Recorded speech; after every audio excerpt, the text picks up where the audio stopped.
મતદાનના ગણતરીના દિવસો બાકી રહ્યા છે તે વચ્ચે જ નેતાઓ એકબીજા ઉપર આરોપ અને પ્રત્યારોપો કરી રહ્યા છે।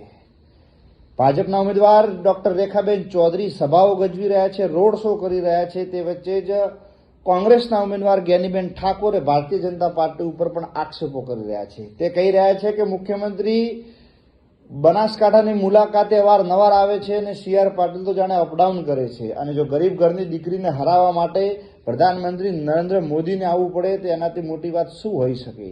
એ સભાઓમાં ભારતીય જનતા પાર્ટી ઉપર આક્ષેપો કરી રહ્યા છે। શું કહ્યું છે જ્ઞાનીબેન ઠાકોરે, સાંભળીએ આ વિડીયોમાં। કે જ્યારે કોંગ્રેસે 75 વર્ષ સુધી ગેસના બાટલાના 450 રાખ્યા હોય અને આ 10 વર્ષમાં સત્તામાં બેહાડ્યા અને 10 વર્ષ સત્તામાં બેહાડીને આજે 1200 કર્યા। જે પેટ્રોલનો ભાવ 50 હતો એ આજ 100 કર્યો। જે ડીઝલ કોંગ્રેસના રાજમાં 45 હતું એ 100 ને પાર કર્યું। આજે ખેડૂતો છે આમ તો એમ કહે છે કે અમે ખેડૂતોના અને દેશના લોકોના આંસુ લૂછવા વાળા છે। તો હું એમને પૂછવા માંગુ છું કે 700 ખેડૂતોના ઉપર ગોળીબાર થઈ અને એને હત્યા કરીને એ ટાઈમે તમારા આંસુ ક્યાં ગયા હતા?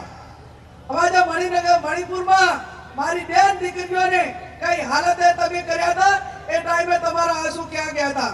ત્યારે આપ સૌને મારી બે હાથ જોડીને વિનંતી છે કે 7મી તારીખે તમે ભવ્ય રીતે કોંગ્રેસને વિજય મળે એ માટે મોટા પ્રમાણમાં મતદાન કરજો। આ વિસ્તારના તમામ કોંગ્રેસીઓ એ કાયમી અડીખમ રહીને કોંગ્રેસનો ગઢ કહેવાય છે એ ગઢને ક્યાંય કાંકરાને હલવા ના દેતા એવી પણ આપ સૌને મારી બે હાથ જોડીને વિનંતી કરું છું। આમ તો 5 લાખના દાવા કરવા વાળા કે અમે તો બધા 5 લાખના માધ્યમથી જીતવા વાળા છીએ।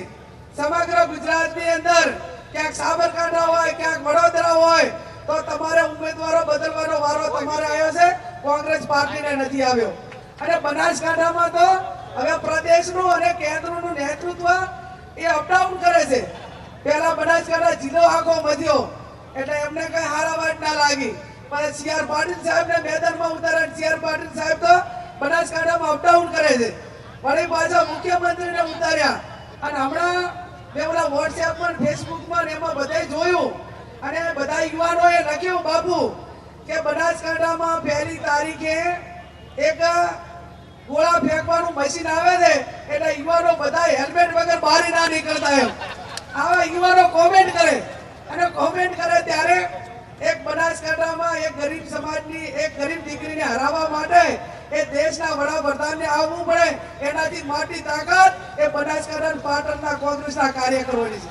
અને કોંગ્રેસના કાર્યકરોની છે ત્યારે આપ સૌને હું બે હાથ જોડીને વિનંતી કરું કે આ 7મી તારીખે મોટા પ્રમાણમાં મતદાન કરીને કોંગ્રેસને વિજય બનાવજો।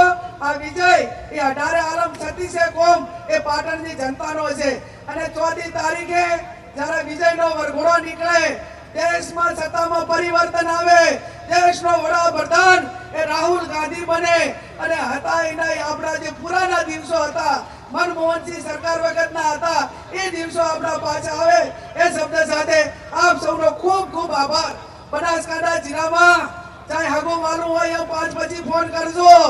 તમારી બેન દીકરી બનાસની બેનને આશીર્વાદ આપવા માટે અહીંયા કામ કરજો, પણ ક્યાંક ફોન કરવા પડે તો 5 પછી ફોન કરીને તમે પણ મને પણ મદદ કરજો।